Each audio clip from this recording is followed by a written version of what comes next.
Վայ, էս թվում 9 երեխա, հաստատ 9-ն էլ մի մարդուց, ասում եմ, հա, խի, էտես բան հնարավոր չի։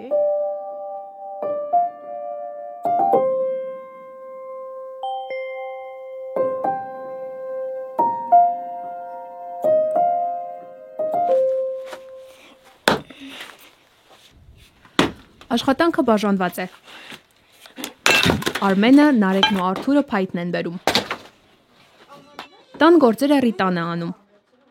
Մեծ տղան Սիսիանում է աշխատում։ Աղջիկներից մեկն ամուսնացած է, մյուսը Երևանում է սովորում։ Փոքրերը Նոնան ու Նունեն մանկությունն են վայելում։ Վիոլետա Ազարյանը կյանքի երկար ճանապարհ է անցել ու հիմա ընտանիքի հետ եկել հասել է Սիսիանի Նժդեհ գյուղ։ Այն ժամանակվա տատիկներն ասում էին, չէ, որ այ մենք պատերազմ տեսանք, սով տեսանք, էս տեսանք, Աստված ոչխանի տուքեր տեսնանք, անցնենք դրա մեջով։ Ես կրկնակի եմ անցել։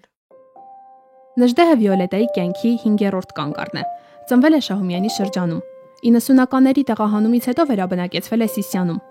Ընտանիք է կազմել։ 2011 թվականին տեղափոխվել Արցախ։ 44-օրյա պատերազմի ժամանակ նորից տեղահանվել է ու եկել Նժդեհ։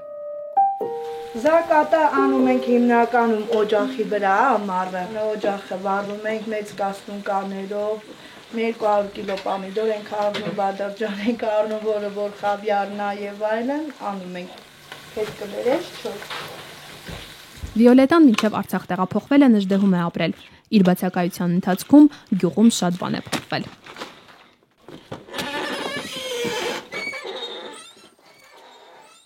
Ընդհանրապես ավտոբուս չի գալիս գյուղը, խանութ չկա ընդհանրապես գյուղում, բուժկետ չկա, կարող ամիսը մի անգամ մեր քույրը այցելություն կատարի, էներ զանգելու ասի, հա Վիո ջան, ինչ կա, երեխեքը լավ են, ասում եմ, հա, հիվանդ չեք, ասում եմ, չէ, դե ելքամ ինչ անեմ, պտի ձերտունք եմ։ 20 տարի առաջ գայիր, գյուղի սկզբից միջև ցողունին լիքը երեխեք են եղել, շատ։ Երբեմնի անհոգ ու լիքը գյուղում հիմա 33 մարդ է գրանցված։ 44-օրյա պատերազմից առաջ 100-ից շատ էին։ Թվում էր թե ժամանակ ավելի լավ էր կյանքը, բայց ինչքան հարցերը լուծում ենք, այնքան ոնց որ թե մարդկանց համար ավելի է դժվարանում։ Պատերազմն է, թե ինչն է, պատճառը չեմ կարող ասեմ։ Նժդեհ եւ Ցղունի առանձին սահմաններ չունենք, Նժդեհ եւ Ցղունի Գեղամ Օհանյանը Նժդեհի 20 տարվա գյուղապետն է։ Սիսիանում է ապրում, իսկ նրա անասնաբուծական ֆերման Նժդեհում է։ Նժդեհ գյուղն է, սա Ցղունի գյուղն է, իրարից 1 կիլոմետր հեռավորության վրա, դպրոցը կենտրոնում է գտնվում, այս դեղին գույնով ներկվածը միջհամայնքային տարածքն է, շատ բան է փոխվել, համ լավ տեսանկյունից, համ էլ վատ։ Լավից կարամ ասեմ, որ մեր ճանապարհներն են բարեկարգվել, խմելու ջրի 50%-ով հարց ենք լուծել, փողոցային լույսեր, ինչ որ հարցեր լուծվել է։ Վատը այն է, որ ասենք գյուղից ահագին բնակիչներ դուրս են եկել, արտագն աշխատանքի եւ քաղաքներ են մեկնել։ Նժդեհում եւ կողքի Ցղունի գյուղում 24 արցախցի է հաստատվել։ 2023 թվականին Արցախից տեղահանվածներին պետությունը 5 միլիոն դրամ է առաջարկում տնավորվելու համար։ Գյուղում տները 1-2 միլիոն արժեն, բայց ապրելու պիտանի տուն չկա։ Նժդեհն ու Ցղունին հարևան փոքր գյուղեր են։ Բնակիչներն անասնապահությամբ ու մեղվաբուծությամբ են զբաղվում։ Երկու գյուղերի երեխաները Նժդեհի դպրոցում են սովորում։ 10 աշակերտ կա, 5-ը Վիոլետայի երեխաներն են։ Երեխաները, որ շատանում են, բոլոր տեղել այդպես է, կյանքը աշխուժանում է, նվերներն են շատանում, նոր տարվա կուլոգներն են շատանում, միջոցառումներն են շատանում, այտենց է կյանքը։ Բայց կմնա։ Մի մասը կմնա, մի մասը կգնա։ Երկհարկանի դպրոցի առաջին հարկը քանդված անգույն ու անշունչ է։ Երկրորդ հարկում դասարաններն են, պատուհաններին երեխաների աշխատանքները։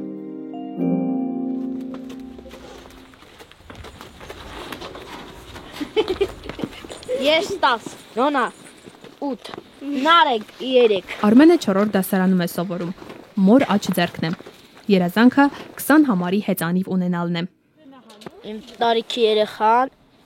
խաղում է, լողանում է ու երեկոյանն էլ գալիս է քնում է, բայց ես տես չեմ։ Հելնում եմ բաղերից խնձոր եմ քաղում։ Մաման որ դուրսներ է լնում, իր ախմոր արած հացը թխում է, լավ թխում է։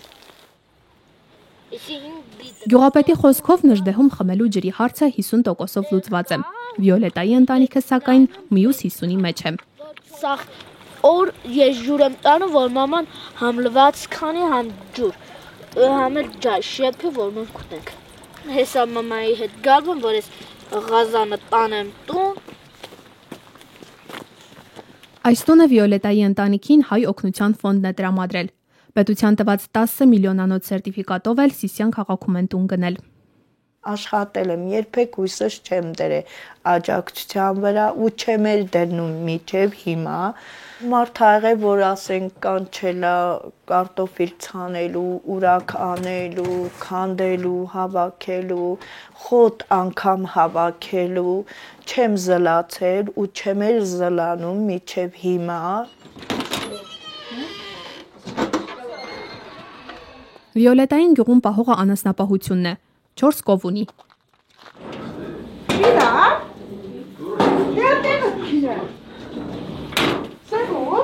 Հիմնական ապրուստը միսն է, կաթը, պանիրը, կարագը։ Վաճառում ընտանիքը պահում է։ Շուտ։ Ես նարի, որ ես ասնեմ։ Իրա։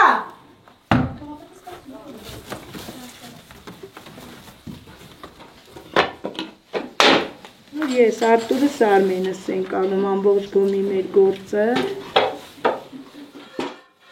Ամուսինս հիվանդ է, հեսա ինչքան վաղտա։ Նպատակներս ենա, որ ֆերմա աշխատացնենք, գոնե մի տուն էլ առնենք, կամ Սիսիան կամ Երևան, Աստված հաջողություն տա, խաղաղություն տա, տեսնանք ոնց կլինի։